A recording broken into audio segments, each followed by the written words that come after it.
We can.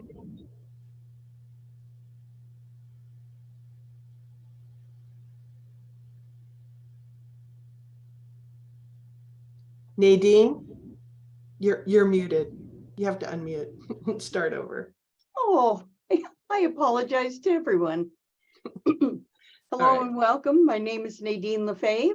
I hope you can hear me now. And I'm an AARP volunteer in Juneau.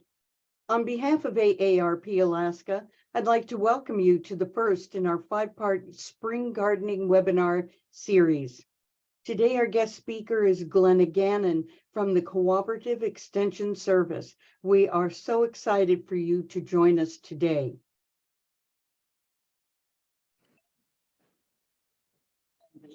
Before we begin, I would like to share a few technical tips for those who aren't as experienced with Zoom.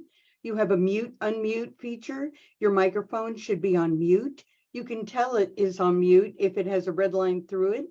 If it doesn't, just click the microphone to mute it and unclick it when you want to talk. Keeping yourself on mute will prevent a lot of background noise.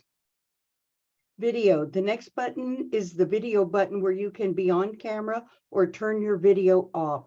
If there's a red line through this button, you are off camera. Please turn off your video today to save bandwidth. Participants, if you click this button, you will see a list of everyone on this call. It would be helpful for us if you could rename yourself if you aren't logged in with a name. You can do that by clicking on the 3 dots to the right of your name.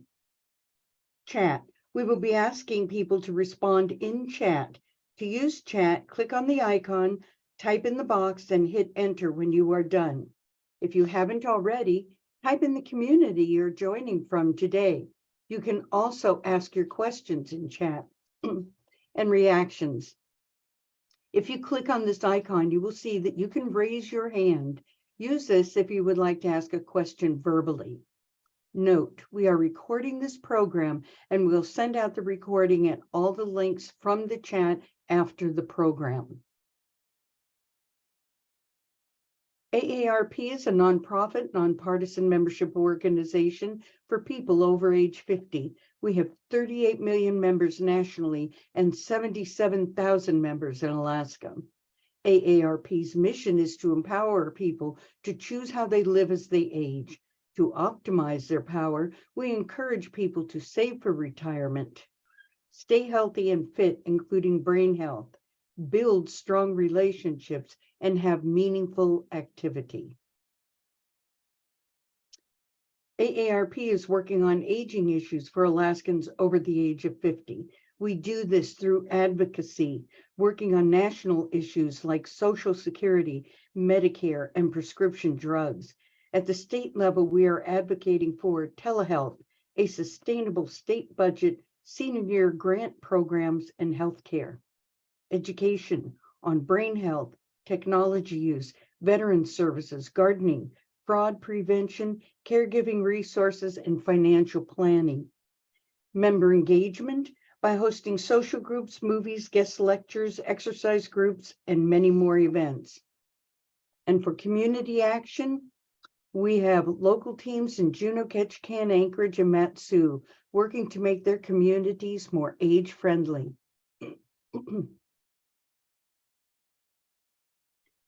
Today, Glenna Gannon from the Cooperative Extension Service will join us for a live demonstration of how to plant seeds. She will share a list of basic materials you'll need to start your own seeds, as well as information on timing and light needs for your young plants. Gina also has great ideas on the best practices for growing and transplanting healthy plant starts to your garden. Glenna Gannon is an assistant professor of research whose work focuses on developing sustainable northern food systems and the human dimensions of climate change on food systems at high latitudes. She also offers educational support for the federally recognized Tribes Extension Program and is a governing board member of the Alaska Food Policy Council.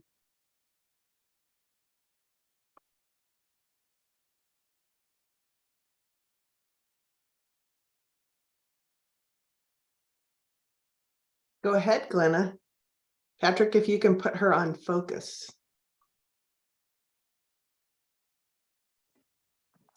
Hi, can everybody hear me? Yep. Hey, great. Well, thanks so much for having me. It's my pleasure to be here. We can't see you though.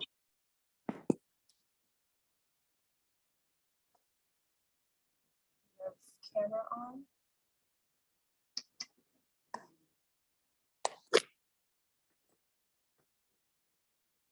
No? Sorry, we're having a moment of technical difficulty. It says our camera is on. I promise we did practice this, but as always. Did. Let's see what happens if we. I am putting some questions in the chat for everybody, so take a quick peek. We're curious, what's your favorite thing to grow?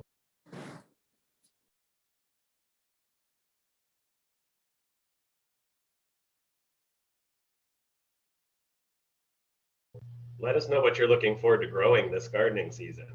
You could type that in the chat. Peas, yes, we love peas. Yes, now we see you. We see you. Thank you. It was just a matter of switching the camera around. All right. So we're good. Everyone can see me and hear me now. Yes. All right, perfect. So again, thanks so much for having me. It's my pleasure to be here. As mentioned, my name is Glenna Gannon. I work at the Cooperative Extension Service, and I am also split as research faculty here at the University of Alaska Fairbanks. So today we are in the Research, Agriculture, and Forestry Experiment Station greenhouse. This is the lab space, and we will be talking about the basics of seed starting, the materials you'll need, and some tips for having a successful start to your growing season.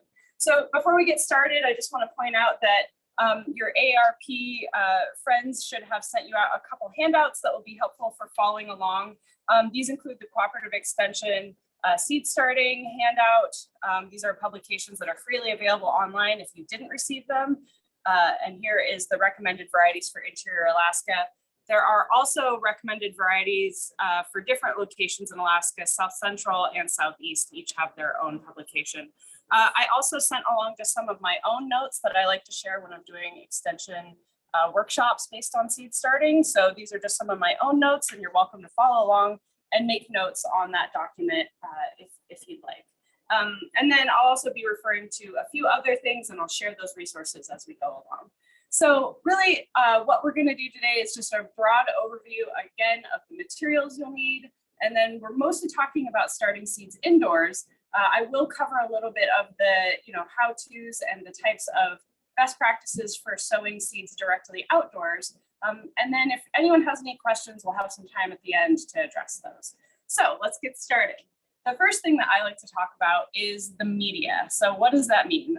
Your seed starting media is really just the material. Some people call it soil, some people call it dirt.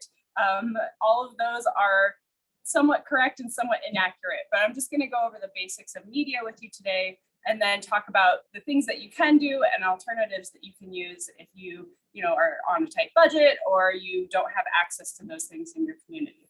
So first thing I like to talk about this is seed starting media. And so what this is it's a soilless media. It's made of sphagnum peat moss. It's got perlite and vermiculite in it. And the point of this material, it's very lightweight. We damp it down because it actually gets fairly dusty with the perlite and the ground up peat moss. But what this is it's a sterile media. And what that means is that it has been sterilized so that the potential bacteria and the fungi that can cause diseases like damping off, which will kill your seedlings, are not present because it's soilless. So sterile material. And so that's really key. What we want to start with, no matter what we're starting our seeds in, is a sterile media. It will just help you with a degree of success. You'll avoid that damping off issue, which is a fungi that infects young seedlings. And then what you'll see is oftentimes the seedlings or your starts will just kind of fall over and die unexplicably, but that's what we call damping off disease. So this is a media that you can buy in small bags or bulk, either at your local grocer, if you have a superstore like Fred Meyer's or something in your community, or at your local nursery. Pretty much any nursery, any greenhouse supply store is going to have some kind of seed starting media. That being said, seed starting media doesn't have any nutrients in it. So there's no compost, there's no fertilizer, there's nothing in there for your little baby seedlings to start with.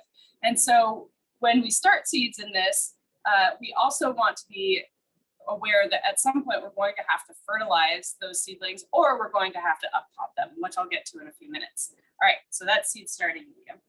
The next thing I'll talk about is potting media. So on the camera, this is going to look very similar.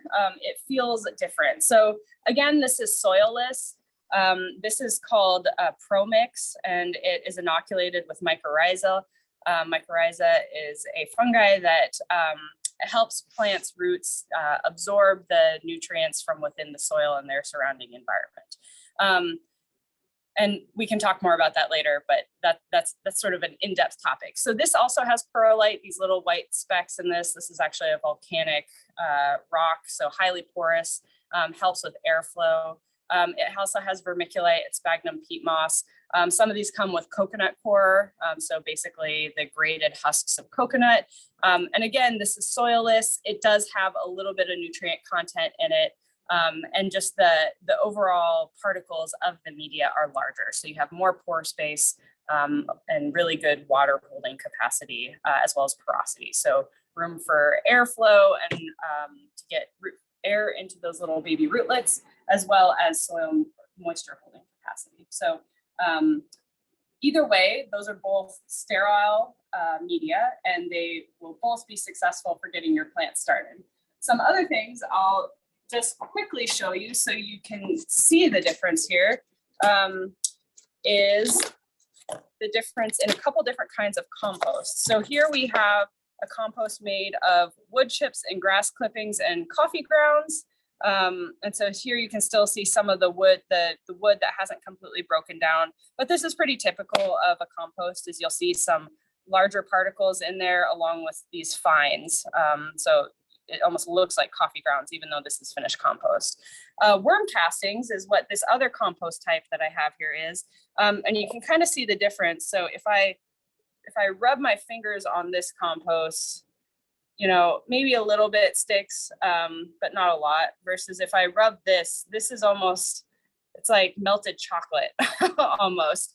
So worm castings are the byproduct of vermiculture, so where you use worms to help compost your kitchen scraps. And what comes out is often referred to as black gold, but the technical term for it is castings. And again, this is really high in nutrient value. It has a lot of organic, it's pure organic matter available for plants, and it's really nice to mix in when you up-pot your plants. And so we'll talk a little bit now about the types of pots or vessels that you can use to start your plants. And don't worry, we're going to demo all of this.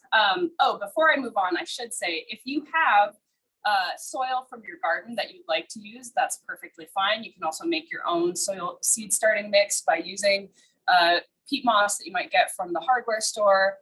You can mix your own. There's recipes online for making your own seed starting media. But if you do use soil, or you use something like compost in that meat, actually, I would just say avoid using compost when you're starting your seeds. You can add that later when you're up potting or getting ready to transplant them in your garden. But to sterilize your own soil, you can actually bake it in the oven at 180 degrees for about a half an hour. So an important thing to do is you'd want to pre-moisten your soil, or your, in this case, your soil you're going to use for media. Put it in some kind of baking sheet, oven-safe baking pan. I like to cover mine so there's a steam effect to that sterilization process. And then you just put on a timer once it reaches that 180 degree temperature for about half an hour to 40 minutes. And what that does is it kills all the pathogens. So like I said, there's fungal diseases that can affect baby plants. So it kills those, it kills spores, it kills bacteria that can potentially harm your seeds. All of this said, you know, people have been starting seeds in all kinds of different ways for thousands of years. So if you don't have access to any of this stuff, I still encourage you to start seeds and have fun. But these, again, are just the best practices to make sure you have the greatest degree of success.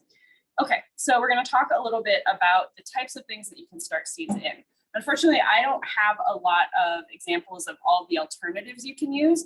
So I'm going to talk first about some of these different plastic trays and things that we use here in the research facility.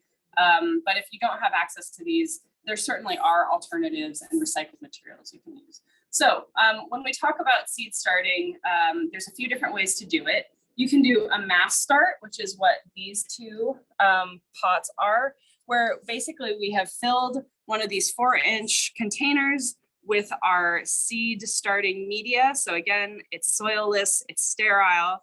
And then we do just, basically they're rows, but we're just scattering the seeds, and I'll demo this in a few minutes, along the surface of these pots. And now these are almost to the stage, these leeks are almost to the stage where we'll start to separate them and then up pot them into a vessel that's more like this. So these are called cells. Cell trays, as you can see here, come in many different sizes. This is a 50 cell flat, and obviously there's many different dimensions. So you would choose the dimension based on the needs of the crop that you're growing, so how large it's supposed to get. So if these were baby Brussels sprouts, I would probably up pot them into something like a 4-inch pot, because they're going to be in the greenhouse quite a bit longer, more than 3 weeks, and they're going to be a large plant. For these leeks here, I would probably choose something like this, or just a 2-inch cell to up pot them into. And when you're separating your seedlings, if you do a mass start like this, it's really important to use something like a dibble or a separator like this. If you don't have anything like that, you can use a pencil, or I really like a plastic fork. I think that works great for sort of teasing apart the little rootlets. And these aren't quite ready to go today, so I'm not going to demonstrate that. But if you have questions, we can talk about that. And why I say these aren't ready to go is because typically you want to start separating those seeds when you have 2 true leaves. And so these are actually the cotyledon seeds. So the first leaves that come up, they're in that seed package. So this is the plant's cotyledon seeds, and it's its first attempt at photosynthesis. So right here on this plant, you can see sort of a little pink spike coming up. That's the beginning of the first true leaf. Here, there's one. Oops, no, that's not right. So these will be ready in probably a week to 2 weeks in terms of starting to separate these out and then up pop them. Similar with these leeks, we want to see the seed heads here that are still attached pop off, and for these to be just slightly larger before we start separating them. So that is a really basic overview of mass starting. You can also mass start in a tray like this to be much more efficient with your use of space. And so what we've done here is we've divided the flat, which is just, so you know what we're talking about here. There's different kinds of flats. So this is a flat that does not have holes in the bottom. So you use flats like this, which have holes for water drainage. And when you're starting seeds in it, you'd want one that doesn't have holes. And so again, this is soilless seed starting media. We've separated it by using tags like this so that we know which variety is in each one of these rows. And then when the time comes, again, we'll use our little plastic fork to help scoop up these starts and separate them. The alternative is you can just start seeds directly into a cell. When you do this, it's ideal to plant at least 2 seeds into each cell so that you ensure that you have germination into that cell. Just so that, again, you're being really efficient with your use of space, especially if you're starting your seeds on, say, a sunny windowsill or something like that. You really want to make sure that everything that you have there is going to yield you the most plants possible, unless you have a whole seed starting shelf system, which we can get into how to set those up a little bit later. So in this case, you can start to see these seedlings are just starting to emerge. There's a few coming up here, and they will effectively stay in this cell and be fertilized until they're ready to transplant. So again, the difference is with mass starting like this or in this tray, we'll need to up pot all of these seedlings into a larger cell or vessel of some kind. And in this case, we will just have them in these cells until they're ready to go get transplanted out into the garden.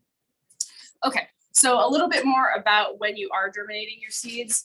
You can use some something like this, saran wrap, any kind of clear covering to cover your seed tray in order to keep it evenly moist. And so I didn't water this tray before we came in today because I wanted to show the difference. So when you have seeds germinating, you can see how much darker this soil is than the soil on this side. Now, this is really common when we're in the greenhouse. What ends up happening is the way that we're watering these cells is we're holding a wand and we're going over these tables and we get uneven watering. And so you can see over here, there's a lot less, well, maybe you can't see because they're so small yet, but I have less germination over here where it's dry than I do on this side of the tray where it's been more evenly watered.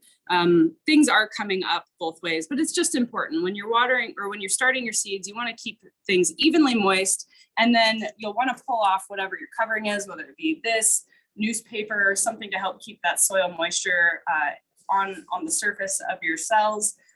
You want to pull it off as soon as you start seeing germination, because again, a humid and damp environment is an ideal place to have fungus and bacteria sprout. So again, germination, you pull that off and you just keep things evenly moisturized.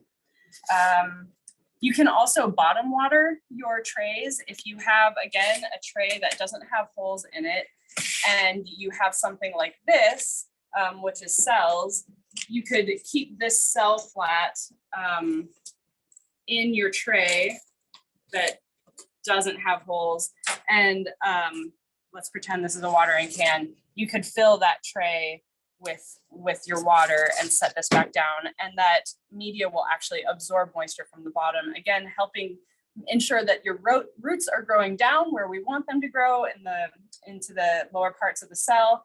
And also ensuring that you're not getting water on the foliage and potentially creating an area where disease can affect your seedlings.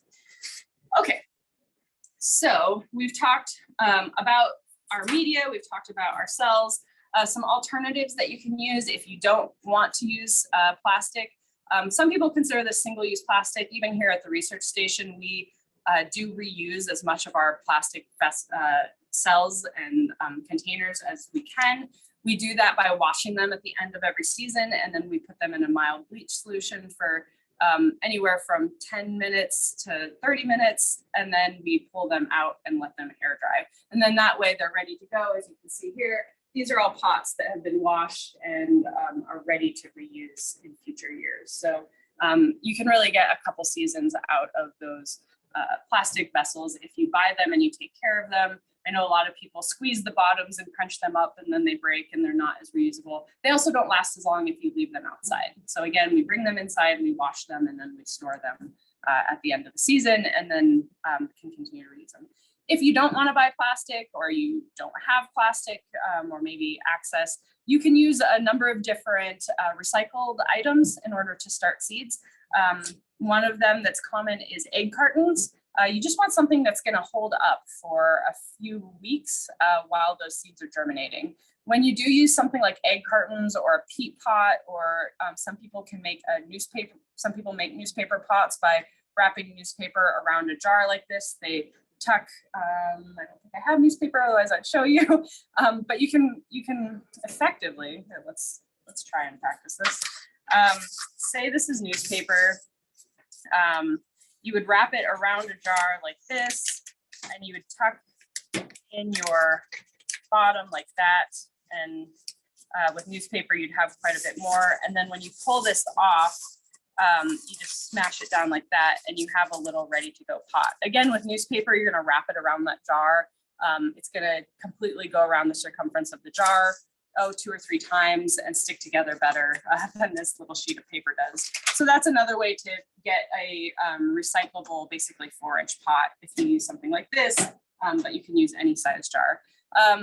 The thing about that is that they can fall apart when you have seeds that are in the greenhouse or in your windowsill or wherever for more than a few weeks. So you just want to be mindful that if you use a paper product, it may fall apart before you're ready to get into the garden. The other thing to keep in mind with paper pots is here in Alaska, we have relatively cool soils to cold soils, depending on how far north you are. And those paper mulches basically don't break down very effectively. So What I've done in the past when I've used peat pots or egg cartons is I peel away that egg carton and just hold the little soil plug before I put it into the ground. And that just ensures that the roots can really spread into the soil rather than getting bound up by that paper product. The other thing you can do is reuse what would otherwise be single-use containers. So here are my examples of compost again, but I use these a lot for doing things like this kind of tray mass start at home. So, you know, a salad container, something that you maybe got berries in, it already has the holes in it.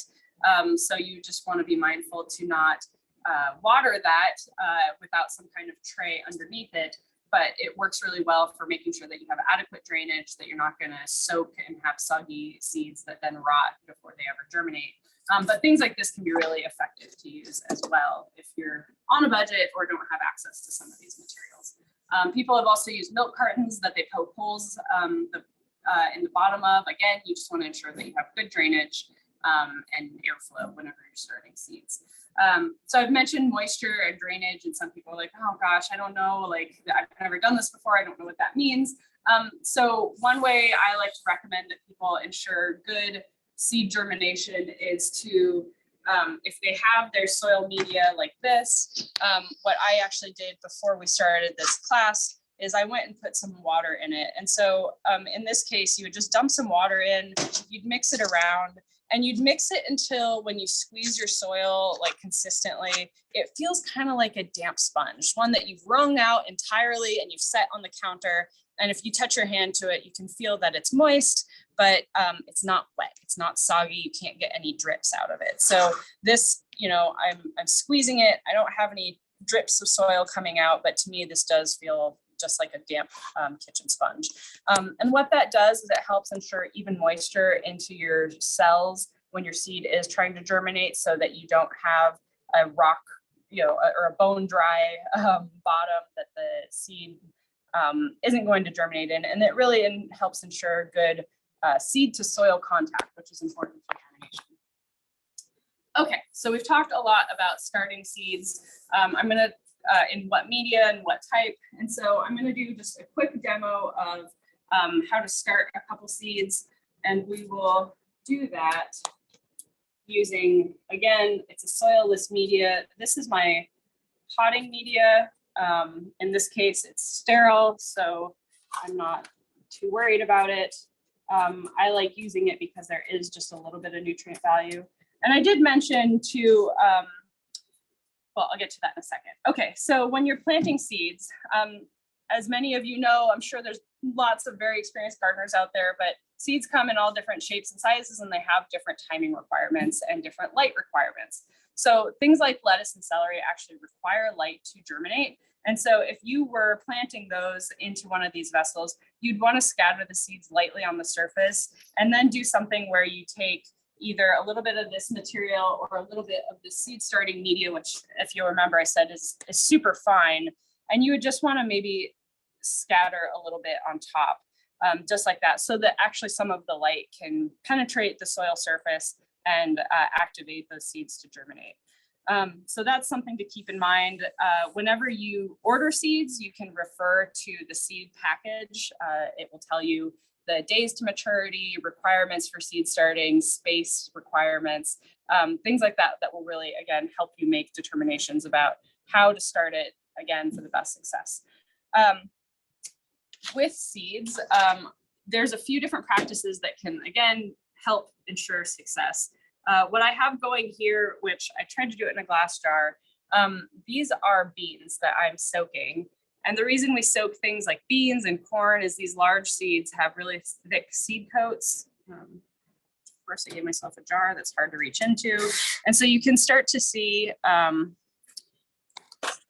those seed coats starting to absorb moisture. They're looking a little bit shrivelly. I'm going to pull out some that haven't been soaked. So you can see the difference a little bit. These have really smooth surfaces. They're hard, And here we've just been soaking them for, not even an hour, and you're starting to see that seed coat absorb the moisture. And this is really just going to help your germination success with those beans. That being said, I don't start beans indoors. Beans are something that you can direct seed. I'm just giving you a piece of information. Some people start their beans indoors, but you don't need to start them this far out. So things like beans. This is corn seed, so it's also large. And if you're wondering why is there pink corn? So this has actually been treated with a fungicide. And so I'm going to talk a little bit about treatments here now.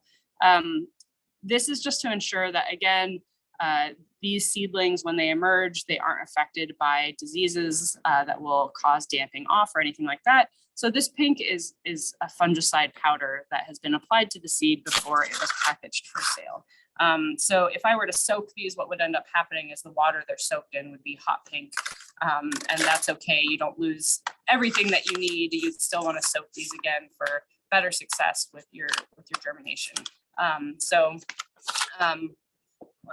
Let's do a quick demo with large seeds, and then we'll move on to smaller seeds.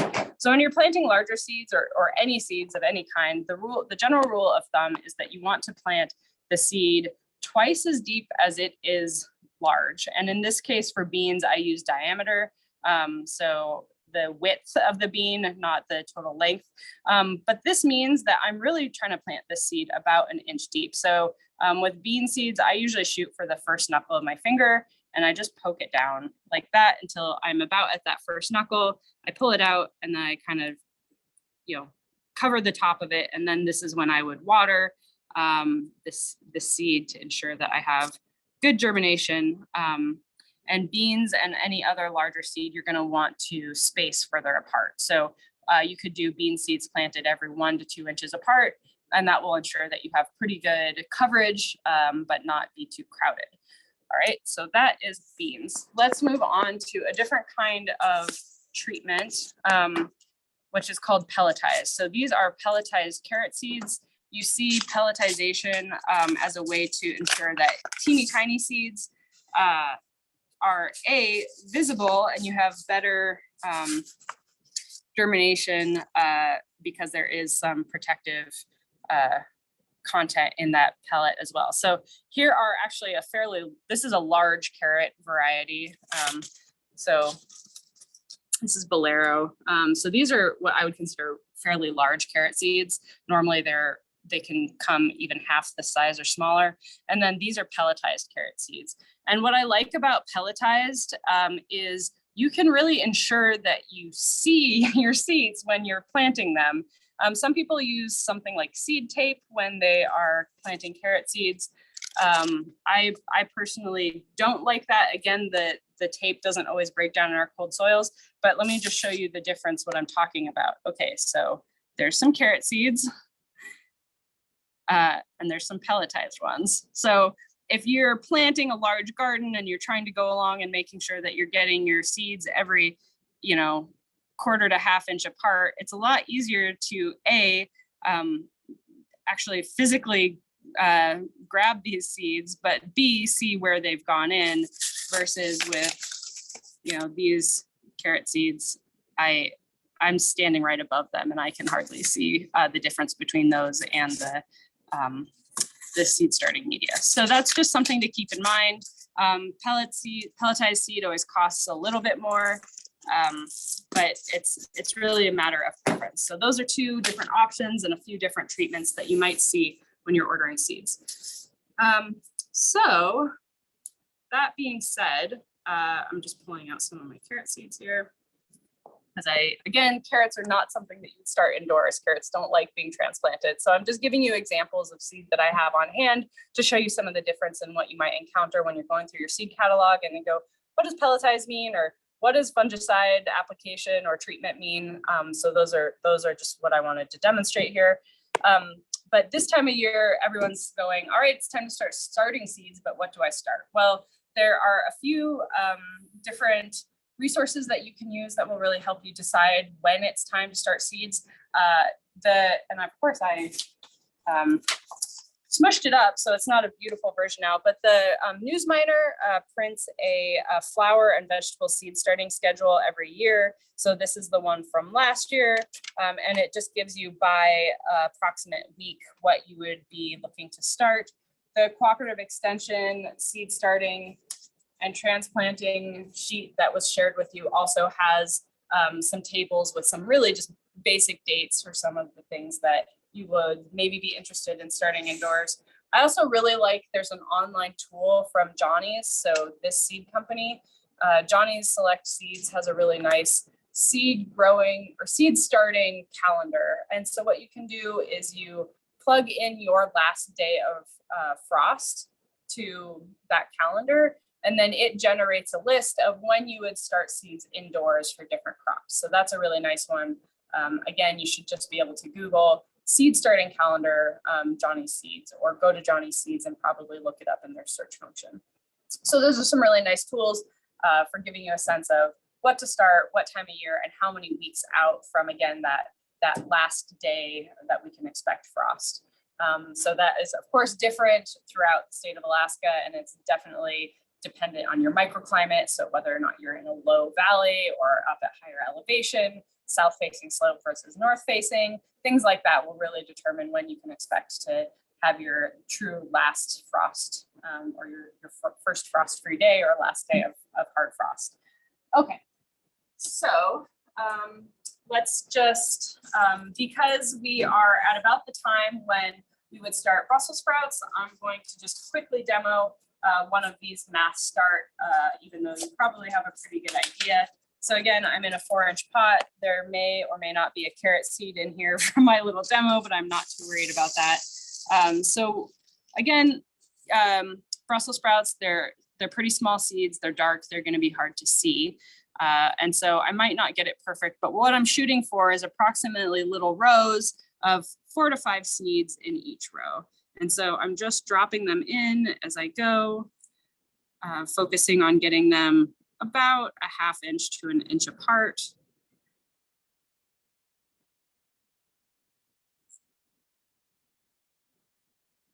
Okay. And then you may notice I'm trying to keep them in one hand that is relatively clean because I've been demonstrating. But this is a good way to make sure that you save seeds that you're not going to use and you don't drop them everywhere. And, you know, if this hand was really muddy or dirty or something, I would do that. Other people use things like this. And I guess I can try to use the brassicas again. So this is a seed scoop. A little plastic spoon also works really well for something like this. But this is a way to get just a couple seeds on here, and then you can be really purposeful about where you place them. And then I like to go back and follow with just tucking them in. Some people like to pre-dibble.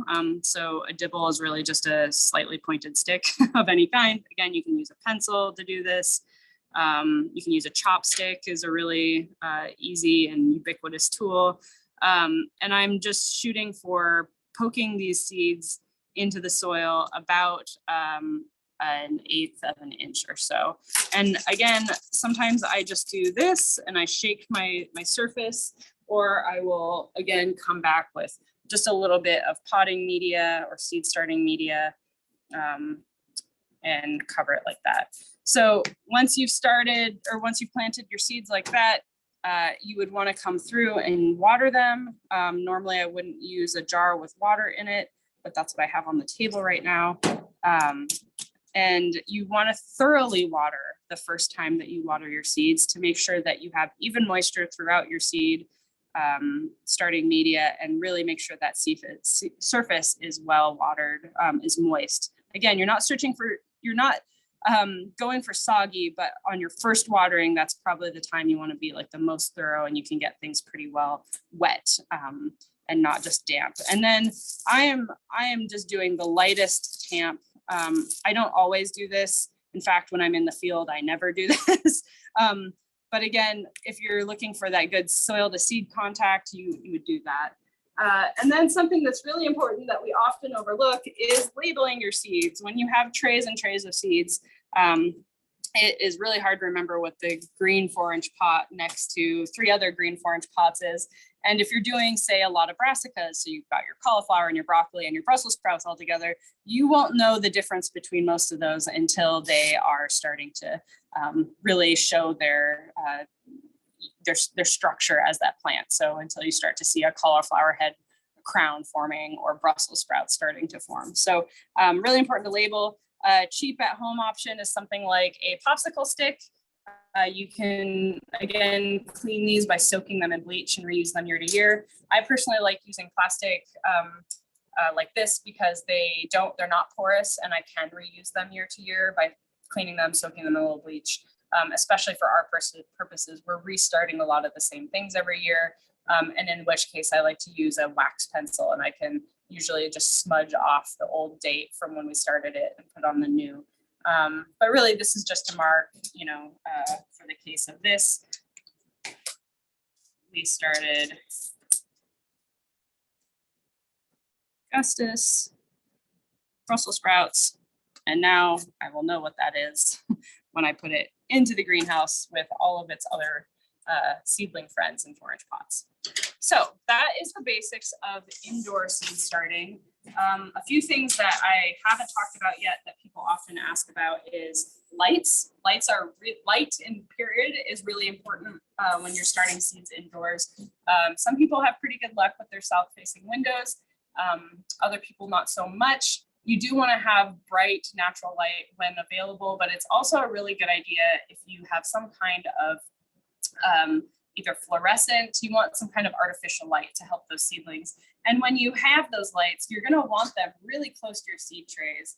I'm trying to get something with some color here. So if this was imagine this is a fluorescent or an LED light tube, I would really want it within 2 to 4 inches, above your tray. And then as these seedlings grow, you'll raise it to always be, if this is your example, you'd raise it to always be 2 to 4 inches. So one way to do this is by having it on a rack and with chains, and you can keep moving it up. In fact, let's see if our bandwidth will allow us to do this, but we can go look at an example of this in the greenhouse. So follow me.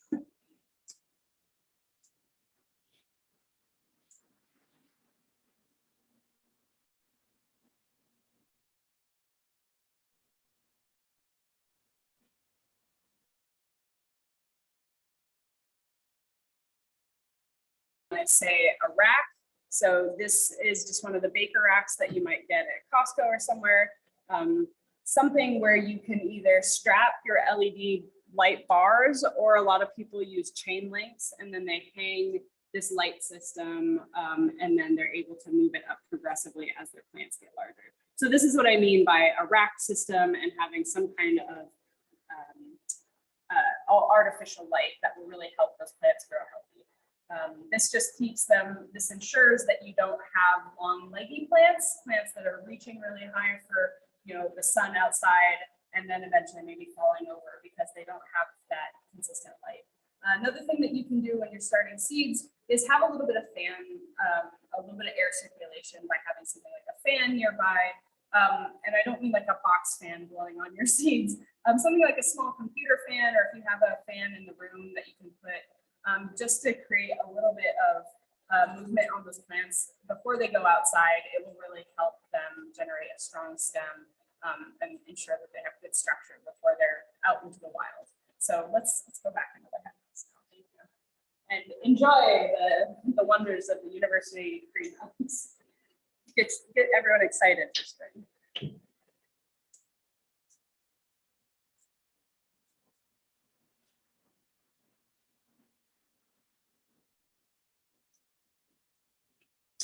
Okay, so we've talked about light.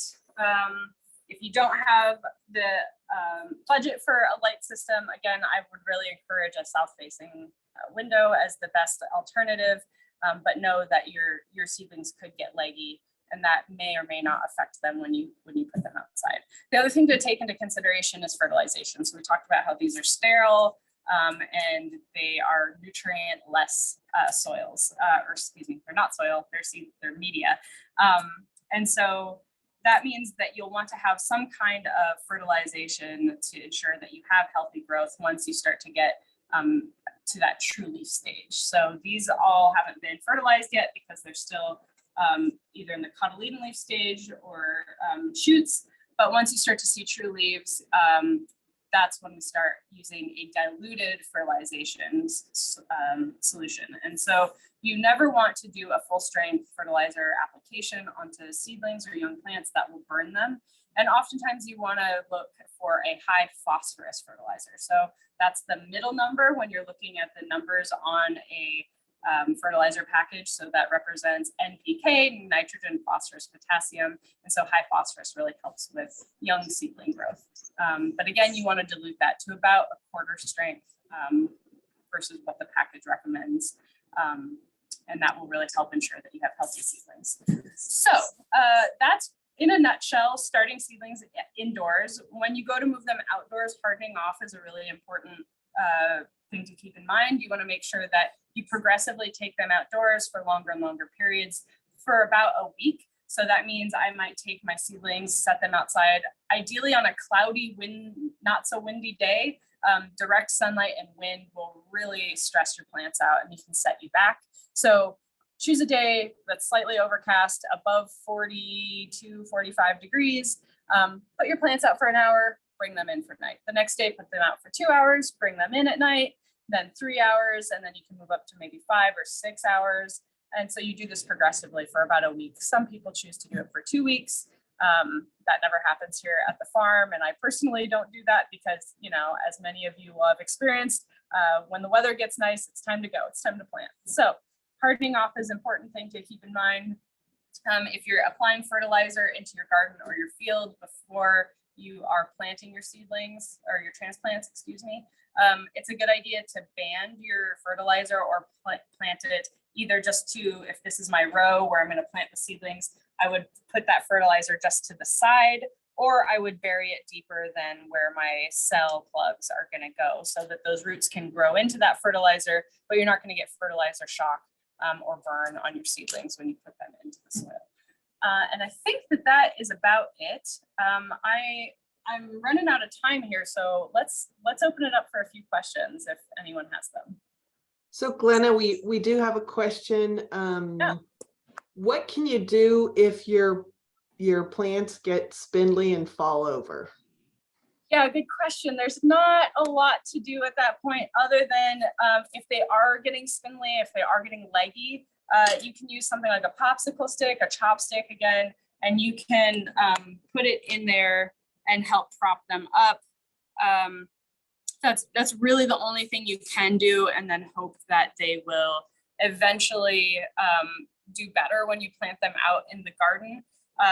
Some crops like tomatoes, like Brussels sprouts, like winter squash, you can actually plant those deeper than like if this is the soil level on this plant and it gets super tall and spindly, let's say this is a tomato, I can then, when I take this plug out and put it into the garden, I can plant up to the depth of the first true leaves.